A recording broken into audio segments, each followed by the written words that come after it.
This is Bruce Muffson, Sunridge of Nevada. I want to let you know merchandise is coming. It'll be coming real soon. Please keep on watching. You'll hear about it very soon. Thank you.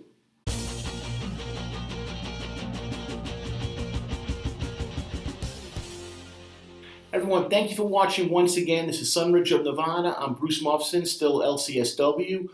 Today's topic is in the news constantly, and I want to clarify and get to the point right away.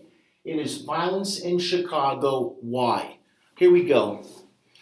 As always, we brought in several articles to talk about, but I got some main points that I want to share. I went through a lot of different articles, and I took a story from Rolling Stone magazine. I know they've been accused of different things over the last couple of years. But as to talk about, the article was written, it's called Inside Chicago's Endless Cycle of Gun Violence by Hunter Atkins in 2015, in July of 2015. The story goes on to talk about two young men, of course, young black men, of course. One is Michael Haynes. The other one was Q, nickname of Q Lee.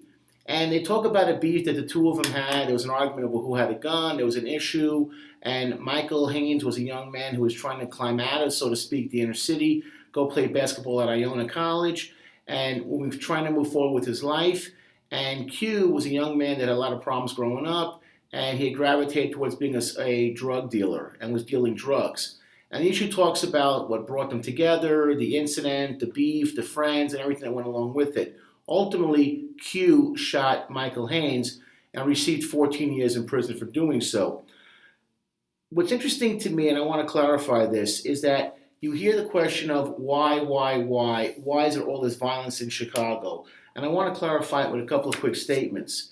At one point, you get this statement, hang on one second, and one issue that comes up is the fact that you have a lot of gangs now in the city. And the issue is that these gangs have taken over everything, and it's become very, very difficult to define who's who.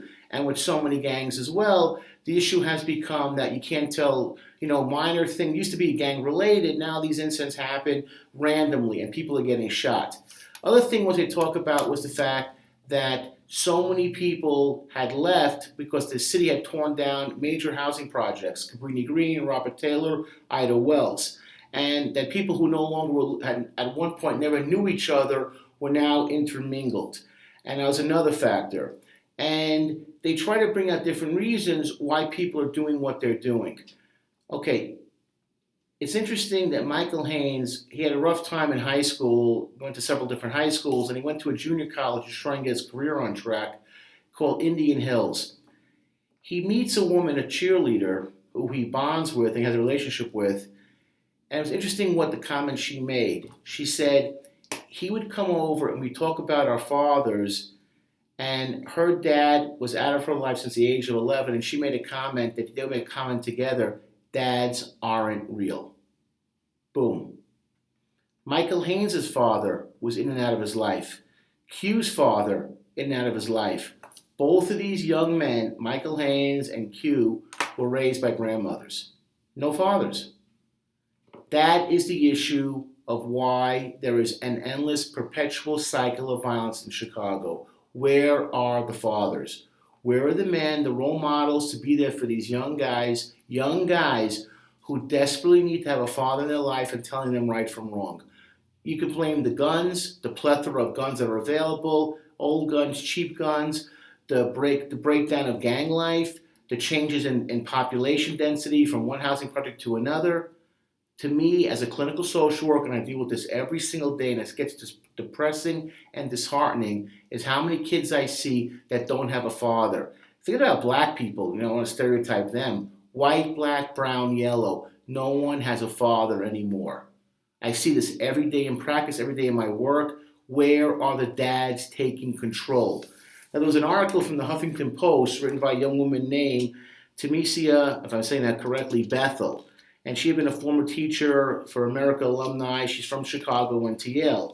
She's talking about how young black men must feel, because in one of the articles about a gangland death and the death of someone got shot, there was a comment made that if people are afraid, people were leaving comments, they were saying that they're afraid when they see young black men walking together. They're fearful. And she said, flip it over, she goes, Imagine if you're afraid to be around them, how much fear they must have that they don't get shot themselves.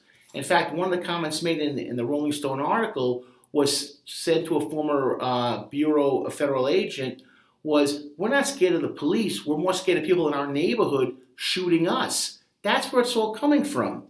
So these young men are scared, young, and often ignored. Ignored by who? Their families, particularly their fathers.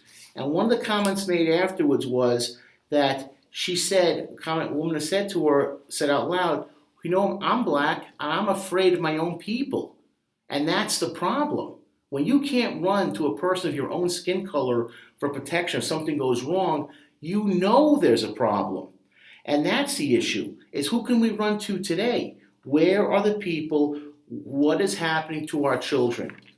Guys, here's the deal. I'm closing with this. Stand up. Do your job. I'm married for 1,000,000 years. You think it's easy? You think it's always fun? No. But I got kids. I got to be responsible for them. From the time they came into this earth to the time I leave this earth. Literally cradle to the grave. Their cradle, my grave. You look after your kids. You take care of them. Do the right thing. That's it. Thank you.